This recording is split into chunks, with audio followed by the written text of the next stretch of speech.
Buenas tardes, buenas noches, comunidad de Macondo. Bienvenidos a esta transmisión. Vayan conectándose con nosotros, que nos espera a todos una horita de análisis internacional y de análisis latinoamericano, como todos los jueves de los últimos, ya van a ser 3 años ya, ¿no? Los jueves de Macondo. Y arrancamos con una noticia que, bueno, en el fondo no lo es. La ONU, a través de una comisión independiente de investigación, estableció este 16 de septiembre que lo que Israel ha ido cometiendo en Gaza en estos años se llama genocidio, sin paliativos, sin eufemismos y sin dudas que, bueno, al tercer año y asesinadas más de 64.000 personas, siempre según cálculos oficiales, que recordemos que son bastante infravalorados. Bueno, pues resulta que con todo esto hay algunos que lo siguen dudando. Pero parece, y lo digo con bastante cautela, que algunos en Occidente lo empiezan a ver todavía más nítidamente que antes, hasta tal punto que algunos se plantean, ojo, cuidado, no participar en la próxima edición de Eurovisión en caso de que se cuente con Israel. Vaya, vaya. Bueno, este domingo España ha sido escenario de un acto de desobediencia civil verdaderamente histórico, porque miles de activistas lograron detener el final de la Vuelta Ciclista de manera pacífica en solidaridad con Palestina, un evento en el que participaba un equipo de Israel que forma parte de lo que conocemos como Hasbara. Pues ese evento no pudo ser concluido porque pues mucha gente impidió entrar a los ciclistas en el centro de la capital española.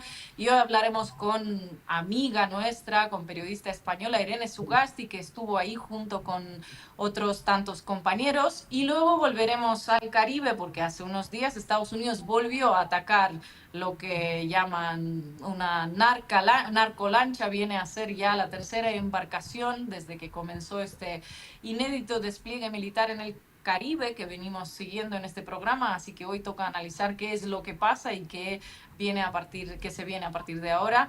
Vayan dejando sus comentarios, suscríbanse al canal de Caras y Caretas y vamos a arrancar ya. Buenas noches, Ina. Buenas noches, Marquito Teruggi. Buenas tardes, te veo ahí en la Ciudad de México. Es un poquito más, como es, tiene un uso horario que hace que estén de tarde. Y ya estamos en contacto con Irene Sugasti, periodista, politóloga, periodista de La Base de España, entre otros medios, y una activista también que ha participado y analizado todo este tema de lo que está sucediendo en Gaza. Y las novedades que vienen en Europa fundamentalmente vienen de España. No es porque no haya también otras decisiones que se están tomando en Europa, pero claramente, más allá del debate interno sobre los tiempos que se tomó Pedro Sánchez y sobre el carácter de sus medidas, es evidente que España ha tomado más medidas que el resto de Europa, ha declarado que hay un genocidio, ha planteado, está por lo menos, ahora preguntaremos a Irene cuánto hay de eso, un embargo de armas, sanciones, ha recibido, por cierto, la respuesta también del gobierno de Israel, pero otra cosa que es notable en España es el grado de movilización social que hay en torno a lo que está sucediendo en Palestina, algo que queda ejemplificado con lo que pasó con la Vuelta Ciclista, que debió suspender su última etapa cuando ya las movilizaciones desbordaban la capacidad de reprimirlas. En algún momento hubo un intento de eso y debió suspenderse entonces la Vuelta Ciclista. Damos la bienvenida a Irene Sugasti y le pedimos que nos cuente desde España, desde lo que está sucediendo en la sociedad, cómo ha trasvasado eso al gobierno y qué podemos esperar de la Unión Europea o de Europa, donde también ha habido declaraciones, aunque Sí, todavía cubriendo mucho al gobierno de Israel, pese a esta declaración de la ONU de las últimas horas. Gracias, Irene, por estar acá. pues, ¿qué tal? Me hace una ilusión estar aquí con vosotras y vosotros que no os hacéis idea. Un saludo muy fuerte desde Madrid. Pues os cuento un poco.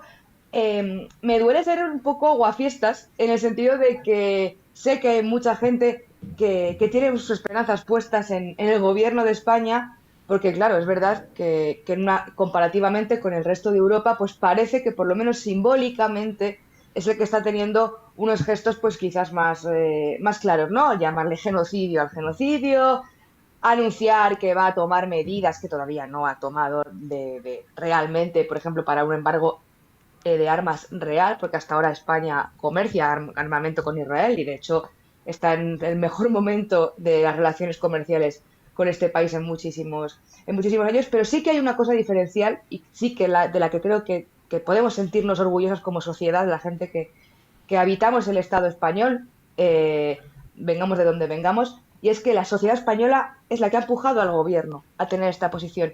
La sociedad española se ha movilizado de una forma histórica que hacía muchísimo tiempo que no veíamos y que me vais a permitir que me emocione un poco, pero es que creo que es un ejercicio de solidaridad, de internacionalismo, de empatía, de protesta civil organizada, pacífica, que creo que es un ejemplo para que se quedará en los libros de historia. Lo que vivimos el domingo, compañeros, de verdad, que para quienes lo estuvimos cubriendo, compañeros periodistas, activistas que estuvimos allí, fue histórico.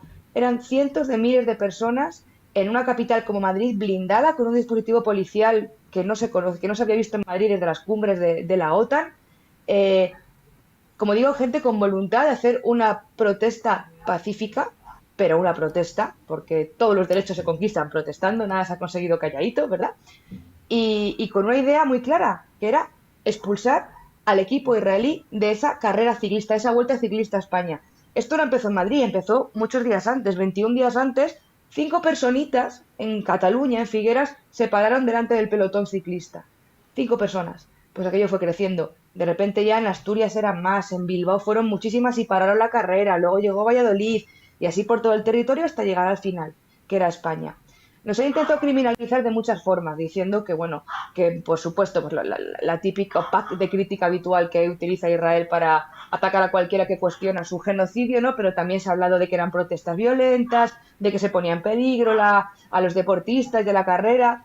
Yo quiero matizar aquí que creo que es muy importante que nada de eso ha pasado. Lo que reivindicábamos las plataformas, los activistas, la ciudadanía de a pie era que el equipo de Israel se retirase de la carrera, porque como ha dicho Ina, son parte de la Hasbara. El dueño de ese equipo es un multimillonario amigo personal de Netanyahu, que ha dicho abiertamente que ese equipo esté en Europa simboliza la legitimación de Europa y de sus competiciones deportivas de lo que está haciendo Israel con los gazatíes y los gazatíes. Entonces, la retirada de ese equipo simbólica era una forma de decir que la comunidad internacional estaba condenando lo que hace Israel. Solo pedíamos eso. Si hubieran retirado ese equipo de la carrera, cosa que nadie se atrevió a hacer, ni el Comité Olímpico Internacional, ni la organización, ni el Consejo Superior de Deportes, nadie. Si lo hubieran retirado, esto no habría pasado.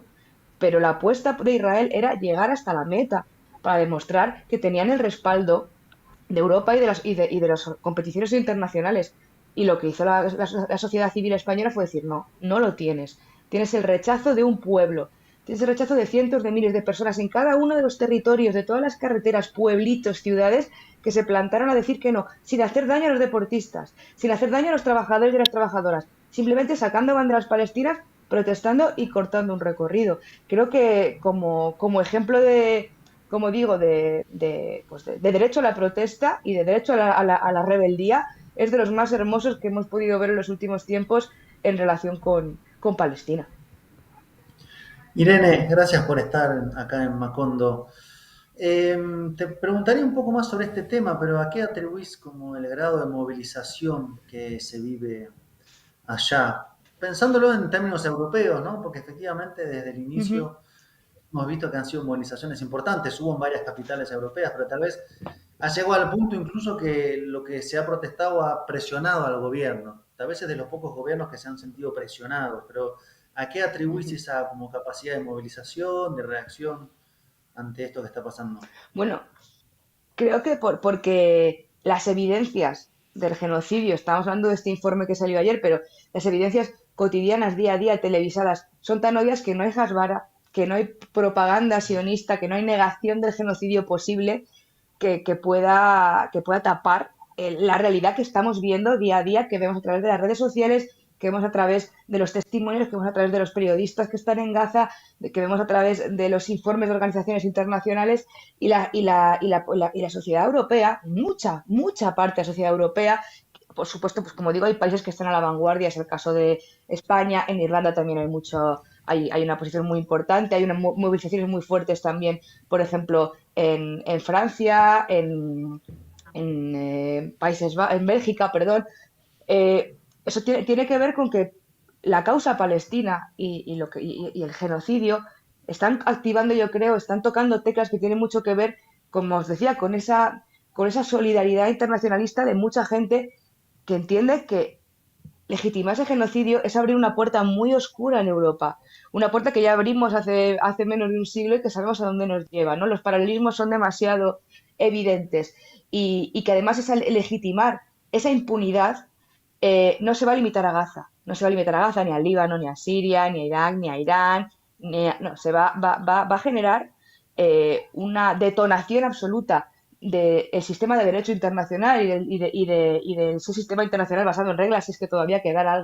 algo de él, que va a llevarnos pues a un momento muy oscuro en Europa, muy, muy oscuro, bueno, en un régimen de guerra en el que ya estamos insertas de una manera u otra. Y luego también, Marco, porque creo que hay un agravio comparativo que es obvio, y es que cuando Europa y Estados Unidos, porque Europa básicamente sabemos que tiene su destino ahora mismo está vinculado a los designios de la OTAN, y por lo tanto de Washington, Europa no tiene autonomía ninguna, ni política, ni militar, ni de ningún tipo, ni financiera, que Europa, cuando detecta un enemigo geopolítico, no duda en sancionarle y no duda en aplicarle todas las medidas de coerción unilateral que considera que debe hacer. Eso se hizo con Rusia a niveles que rozaron el esperpento cuando se expulsaba a estudiantes, cuando se encerraban museos, cuando se censuraban obras de teatro.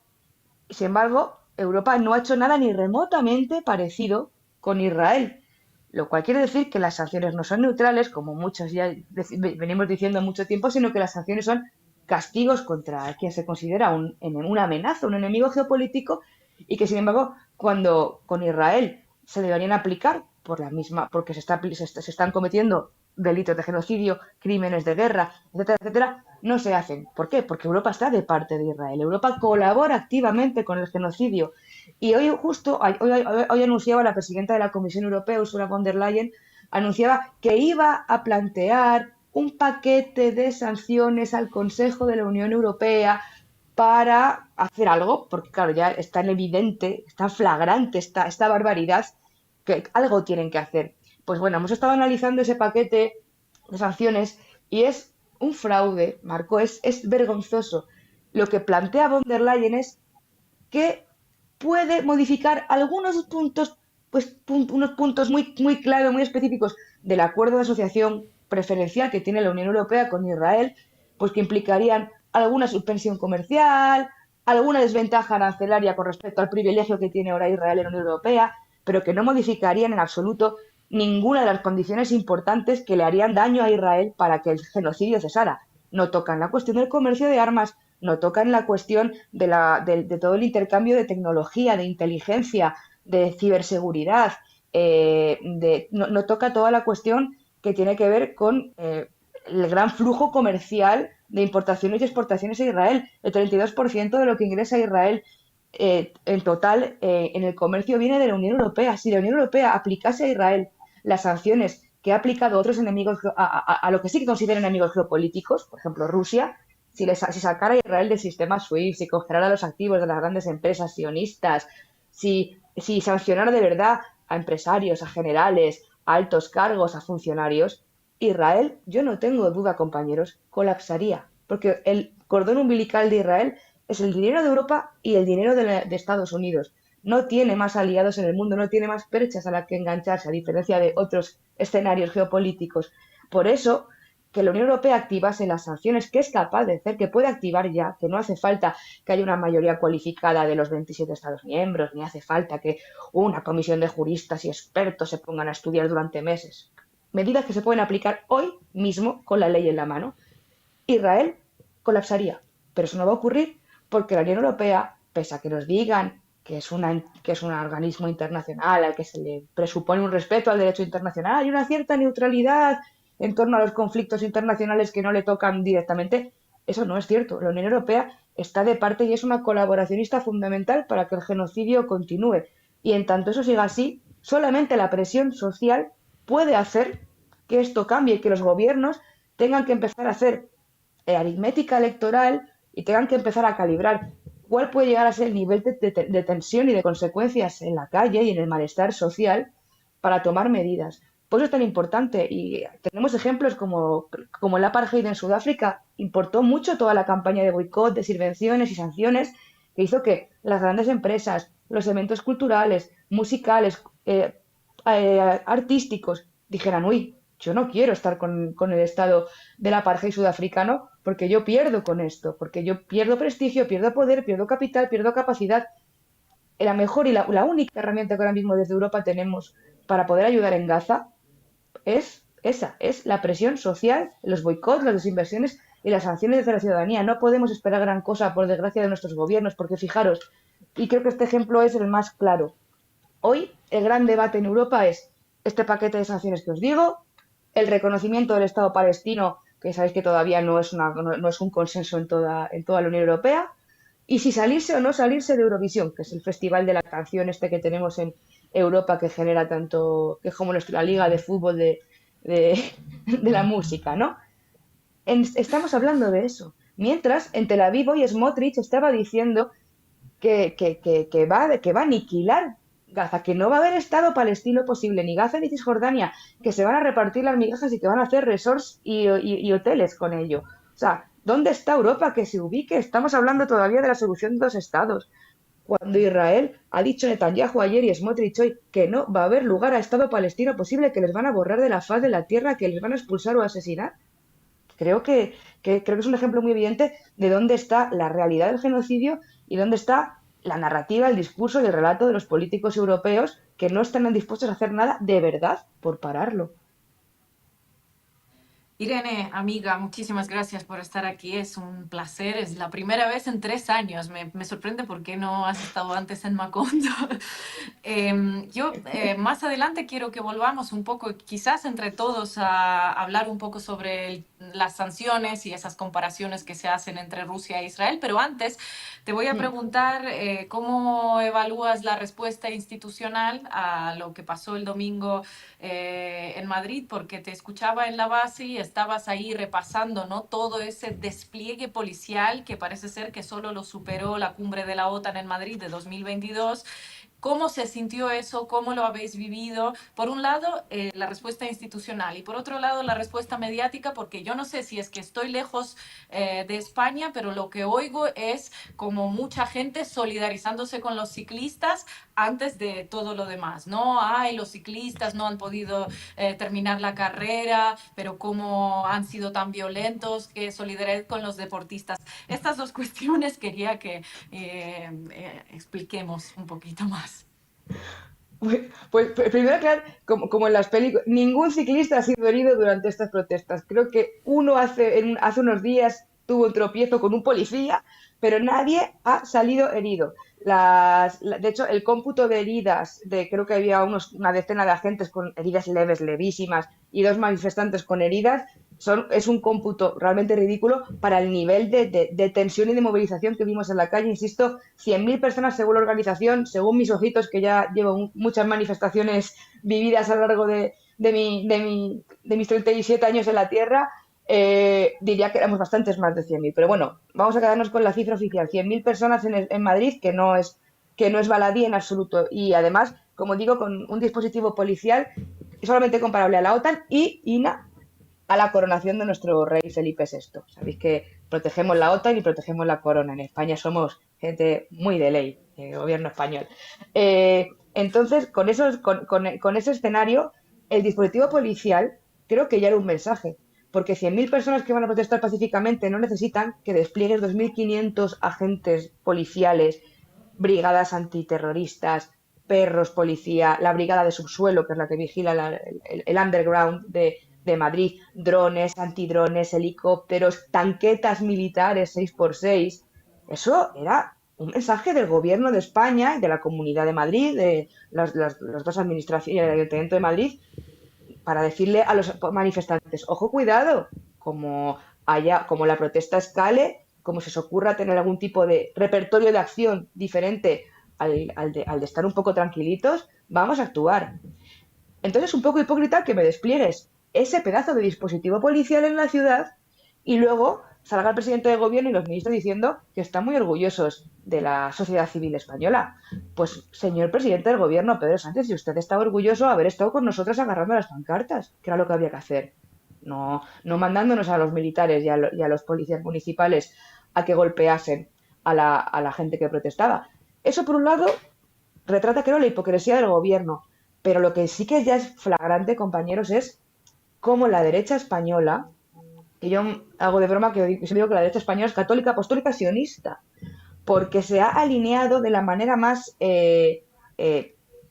perdóname cosas, cipaya con Israel, cuando en realidad una mayoría de los votantes conservadores en España, de los votantes conservadores, cree que el genocidio es un genocidio y condena la violencia de Israel. Entonces es inexplicable cómo los líderes de la derecha española, Isabel Díaz Ayuso, Núñez Feijóo, los líderes de Vox, etcétera, etcétera, han decidido abrazarse a Israel de una manera ciega y absolutamente acrítica, imitando los modos del trumpismo más salvaje, imitando pues también lo que hace Milei en Argentina, por ejemplo, cuando también se pone a soltar loas al Estado de Israel de una forma, pues como digo, absolutamente irracional y sin ningún tipo de base más allá del fanatismo y de la propaganda.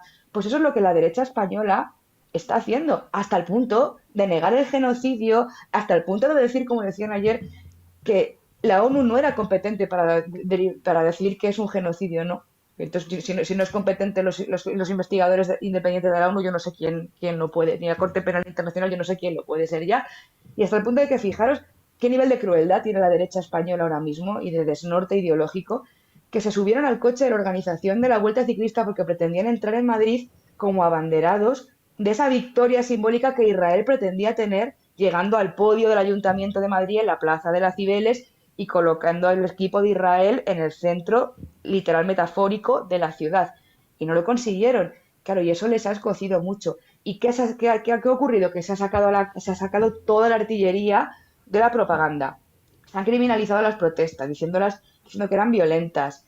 Han empezado a mezclar, suele ocurrir mucho en España, como digamos todos los grandes enemigos que pueden mezclarse juntos para darle miedo a la opinión pública, ¿no? Pues igual que ahora en el Caribe se habla de narcoterrorismo mezclado y a lo loco, pues aquí se hablaba de un poco de ETA, un poco de la guerra de los Balcanes, un poco de la Kale Borroka del País Vasco, todo así como muy revuelto para que la opinión pública entendiera que la gente que estaba en Madrid eran radicales. Nada más lejos de realidad y solo hay que ver las imágenes. Había gente de todas las edades, mujeres, hombres mayores, pequeños, familias, niños. Y como digo, transcurrió en una protesta pacífica. También han intentado como sacar relatos, por ejemplo, decían, es que los turistas que visitaban Madrid se tenían que ir corriendo del miedo cuando vieron lo que ocurría. Bueno, los que corren de miedo todos los días y no viven para contarlo son los niños y las niñas gazatíes. No vi yo mucho, de hecho vi turistas que se sumaban a la manifestación. En mi caso, al lado de Atocha, ocurrió que varios grupos que salían de los museos se vinieron a la manifestación.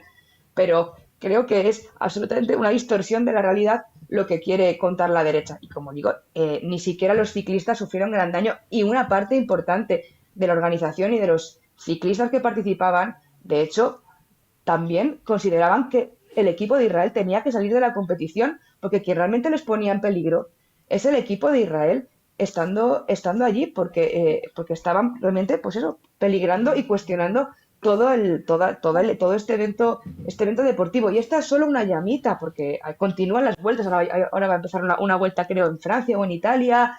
Hay muchos eventos deportivos programados, culturales. Como digo, no, ojalá las medidas fueran mucho más rotundas y fueran más centradas en lo comercial, en lo financiero, en lo armamentístico. Pero la parte que nos toca como sociedad civil, Marco estará de acuerdo conmigo que es muy futbolero, no hay nada más político que el deporte y nada que construya más mensaje que la cultura, que la música, que el arte. Que hayamos sido capaces los activistas por los derechos de los palestinos y las palestinas de abrir esta brecha es muy interesante. Irene, tengo el permiso de mis compañeros para seguir con esta conversación. Justamente lo que te comentaba, ¿no? Lo del tema de las sanciones. Yo sé que tú y yo lo hemos intentado hablar en alguna conversación privada, porque siempre yo como periodista, como ser humano, me he opuesto al régimen de sanciones como medida coercitiva. Estamos en contra del embargo contra Cuba, estuvimos en contra de las sanciones contra Venezuela, en el caso de Rusia también todos esos paquetes que han salido son absolutamente absurdos, y como ciudadana rusa yo he sido alguna vez víctima, ¿no?, del funcionamiento absurdo de las sanciones. Ahora estamos llamando al boicot, desinversión contra Israel, y digo, ¿cómo estas dos cuestiones comulgan? Y yo invito a todos, no solo a Irene, también quizás Leandro, quizás Marco, que reflexionemos juntos por qué en este caso nos posicionamos a favor y decimos no es lo mismo, ¿no? Si es así. Joder, creo que ese tema que plantea Sina es la madre del cordero y es fundamental. Y me parece muy valiente que lo planteéis y que lo planteéis además desde América Latina porque en Europa no siquiera hay lugar a ese debate. En Europa estamos todavía en la pantalla del videojuego en la que de repente la gente empieza a plantearse un espejo y dice, jope, pues si a Rusia se le pusieron 19 va por el 19 paquete de sanciones, si se les sacó del sistema bancario, si se voló un gasoducto para que no pudiéramos tener relaciones energéticas, si se han volado todos los puentes culturales y de vecindad, si ahora mismo viajar a Rusia implica tomar 4 aviones porque no hay manera de acceder al espacio ruso, ni de comerciar, ni de exportar, ni de comprar, ni de ir a un museo ruso en Madrid, eh, claro, ¿por qué no hacer lo mismo con Israel? Esa pantalla es en la que estamos ahora en Europa para que mucha gente entienda cómo la inacción frente a Israel es profundamente hipócrita y lo que revela es una connivencia y una colaboración directa con el genocidio. A mí me encantaría que pasáramos a la siguiente pantalla, que es la que tú planteas, que es la de, entonces, ¿las sanciones qué son? Porque las sanciones, en teoría, además, deberían ser aprobadas desde las Naciones Unidas, con un consenso que requeriría plantearse quién puede o no tener consensos con el Consejo de Seguridad tal y como está configurado, etcétera, etcétera.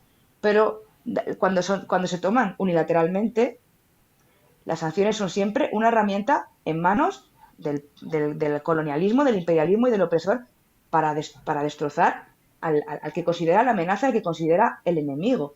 Y sabemos además que quien realmente paga las sanciones son los pueblos y es la ciudadanía. Lo hemos visto claro en la guerra de hambre la que se aplicó a Venezuela, el bloqueo de Cuba que tú que comentabas.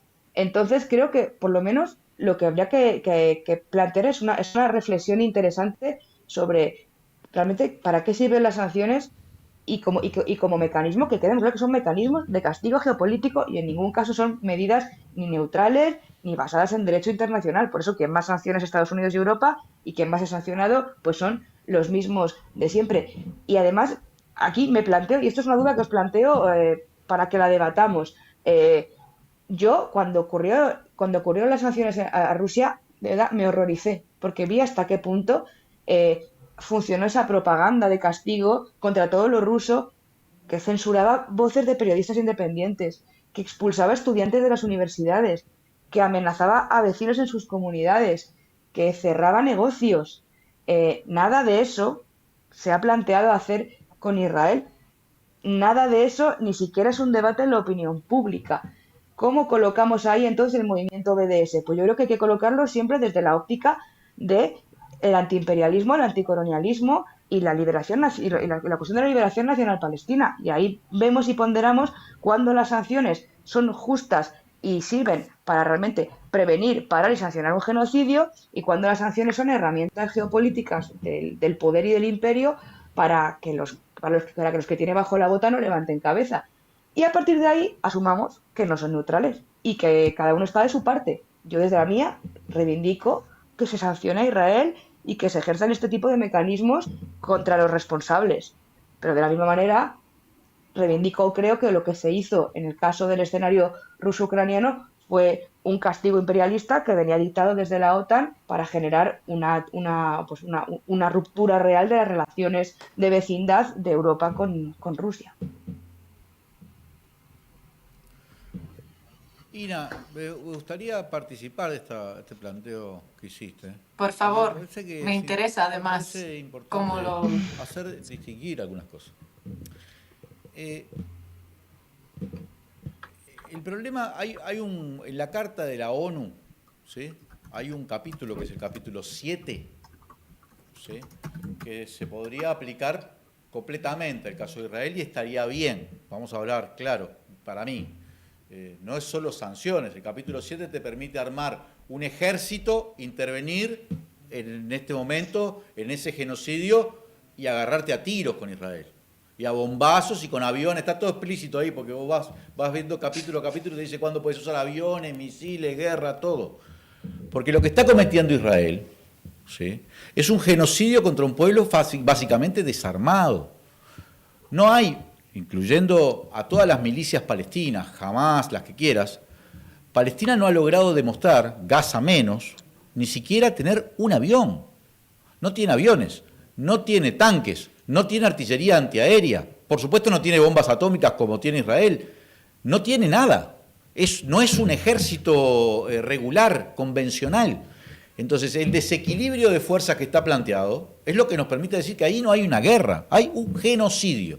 Ergo, está todos los elementos, incluso ahora la declaración de la ONU, para que el Consejo de Seguridad estableciera que una fuerza que imponga la paz, se llama así, por capítulo 7 de la Carta de la ONU.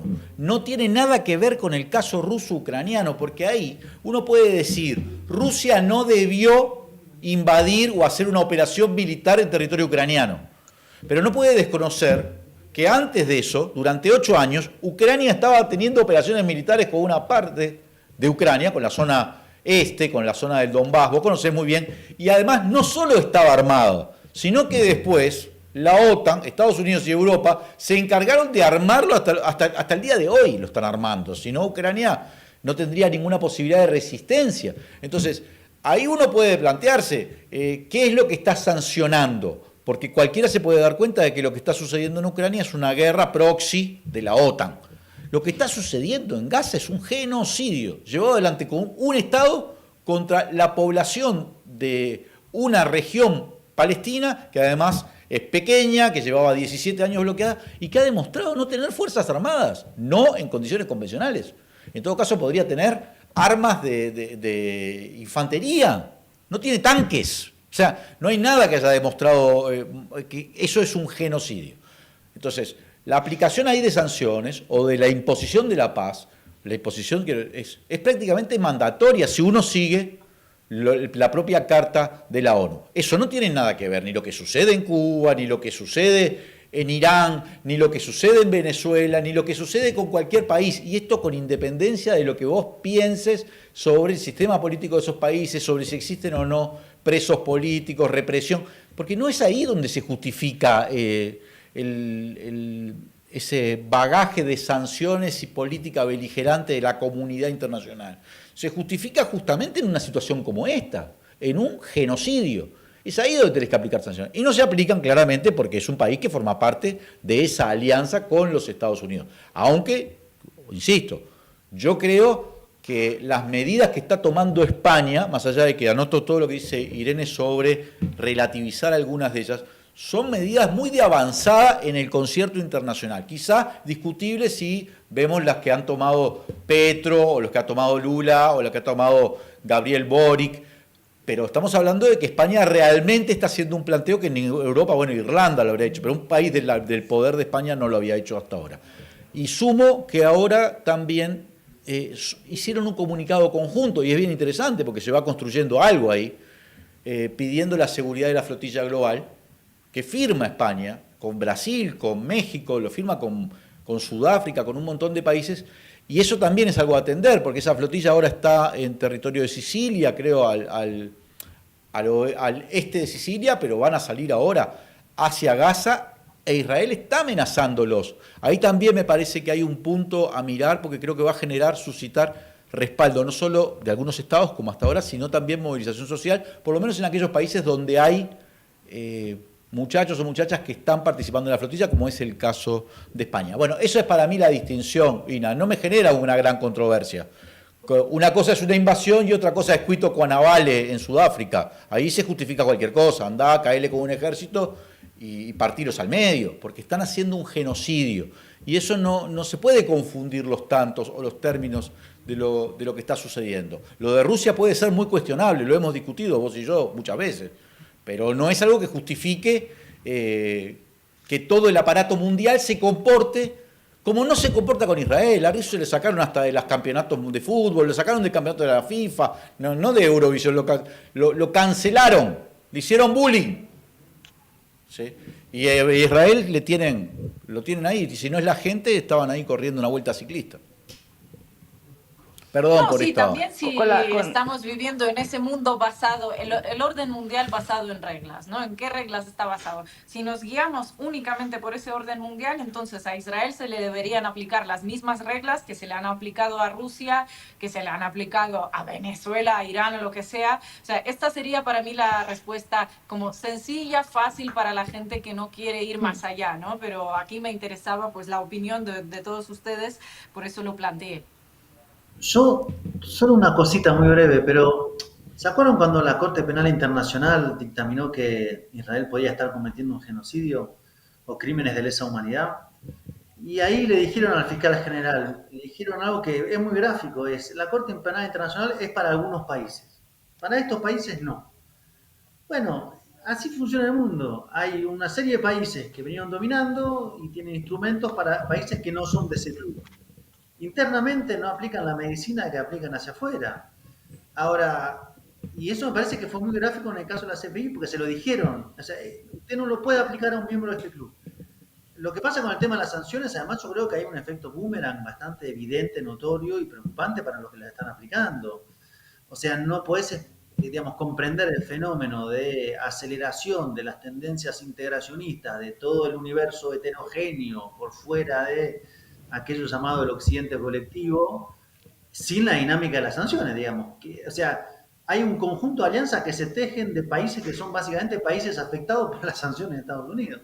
Estás generando una reacción que es hasta inevitable. ¿Qué va a hacer Vladimir Putin si le pones un universo de sanciones? Se da vuelta, gira y dice, bueno, a ver a quién tengo acá.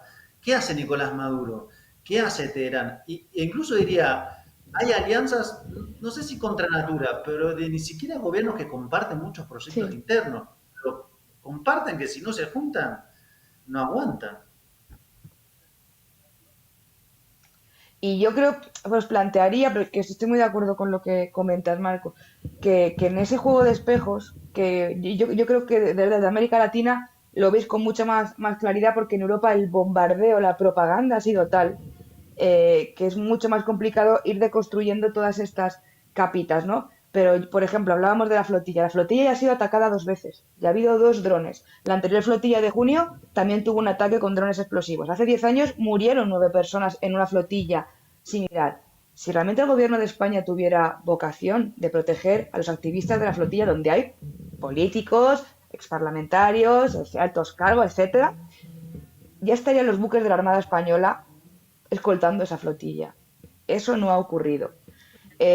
Otro espejo perverso en el que es oscuro asomarse, pero creo que también es interesante, es nadie cuestionó en España el envío de armas a Ucrania salvaje, sin ningún tipo de control, que nos va a costar una posguerra y un desarme que va a destrozar Europa de aquí a pocos años, ojalá me equivoque. La cuestión del apoyo a la resistencia palestina ni siquiera está sobre la mesa, ni siquiera está sobre la mesa, que creo que es un tema que también habría que en algún momento hablar y un melón del que todo el mundo tiene mucho miedo de hablar, pero el derecho a defenderse también debe operar en ambos sentidos, ¿no? Y del mismo modo, estos primeros pasos dentro de la Corte Penal Internacional para perseguir a Israel ya podrían estarse materializando en suelo europeo. Por ejemplo, hay una fundación, la Fundación Hin Rayab, que se dedica a traquear, a seguir el Open Data, los datos abiertos que los miembros de las fuerzas de ocupación, de las Fuerzas Armadas israelíes, publican en sus propias redes sociales, donde publican sus crímenes de guerra, en TikTok, en Instagram, y luego vienen a Europa y están en festivales de música, y están haciendo turismo por las grandes capitales, y están en los hoteles y en las discotecas de Madrid, de Barcelona, de Londres, de París. Esta fundación les traquea, les encuentra, denuncia a las autoridades, y estos soldados deberían ser por lo menos detenidos e interrogados y después deberían ser remitidos a esos juicios que quedarán pendientes en los tribunales penales internacionales. Bueno, pues Israel ha generado un mecanismo de rescate urgente cuando ocurre esto y hay mucho dinero puesto por parte del Estado de Israel y de grandes empresas para rescatar a estos soldados, para que en el caso en el que ocurra, ya ha ocurrido en Barcelona, ha ocurrido en Bélgica, ha ocurrido en Ámsterdam, haya un mecanismo para rescatarles. O sea, sabemos que hay criminales de guerra cuyos crímenes de guerra han sido publicados en redes sociales en abierto, o por lo menos indicios que apuntan a que esos crímenes de guerra se han cometido con casi toda seguridad y están pisando suelo europeo sin ningún tipo de consecuencia. Creo que eso es gravísimo. Hay muchísimas herramientas que se podrían utilizar ya y nadie las utiliza. Tampoco el gobierno español. Yo entiendo que, claro, que cuando eres el mejor de los peores, pues parece que eres mejor de lo que eres, pero yo creo que hay algo contraproducente en este tipo de acciones que son muy simbólicas, pero que materialmente casi no cambian nada las cosas, porque pueden llegar a ser incluso contraproducentes porque le dan una bombona de oxígeno a Israel, porque volvemos al ciclo en el que Israel se pone de los nervios, llama a consultas a los embajadores, llama terrorista al gobierno español, se exagera todo hasta el esperpento, el gobierno español se sacude la culpa y dice, bueno, por lo menos hemos hecho algo, mira, Israel nos está atacando. Y volvemos otra vez a la rueda del ajedrez, de dónde están cada uno y volvemos a estar discutiendo si es o no un genocidio y si hay que reconocer o no al Estado de Palestina, cuando, insisto, ellos ya están 5 pantallas o 5 movimientos en el tablero más adelante y ya están hablando qué van a hacer con los restos del naufragio cuando hayan reducido Gaza a cenizas. Entonces creo que podemos exigirles mucho más, que vamos en la buena dirección, ¿eh? Porque no es solamente lo que ocurrió en Madrid el domingo, es que hoy se han manifestado los juristas por Palestina, es que hay manifestaciones convocadas también muy numerosas para las próximas semanas en Londres, incluso en Alemania hay un porcentaje cada vez más creciente de la sociedad civil. Israel sabe que la Hasbara se le ha roto. Haaretz lo publicaba el diario israelí la semana pasada. La imagen internacional de Israel es irrecuperable, está por los suelos internacionalmente. Hasta sus mayores aliados están cayendo. En Estados Unidos la juventud cada vez es más pro-palestina y más antisionista. Va a ser complicado arreglar esto. Por eso creo que nuestro deber, y no solamente hablo desde el activismo, hablo también desde la comunicación, es que sigamos empujando para que los gobiernos hagan lo que no harían sin esta presión social y popular. Total, se está como viendo que ser aliado de Israel sale caro, ¿no? O sea, que están empezando a perder dinero, a perder, pues eso, genera molestia. Irene, sabemos que es de noche en Madrid, iban a ser 20 minutos cuando te escribí, pero al final ha sido súper interesante. Sí, no la dejamos Gracias porque por está estar muy aquí. cansada, seguramente, porque ahora que nos vamos a meter con lo que está sucediendo en la costa de Venezuela, tampoco es otro tema en el que Irene Ay, seguramente ya sabe mucho de esto. le gustaría, pero vamos a dejarla por hoy por Irene Sugasti. Muchas gracias por habernos acompañado. Mira, aquí me habéis pillado que tenía aquí la... Ya tenía hasta la Me banderita. lo regalaron el otro Tiene día. hasta la banderita. Me hace acordar un poco a Marquito Teruggi que siempre que llega a algún lugar es para armar quilombo, ¿no? Que yo le digo siempre que tiene como un sensor para los A dramas. México no. No, en México no. Qué bárbaro que En fue el México se otro comporta. día. El grito de Dolores. Pórtate. Bueno, hacemos un corte y analizamos un poquito Sí. lo que está sucediendo ahí en la costa venezolana. Sí, Irene.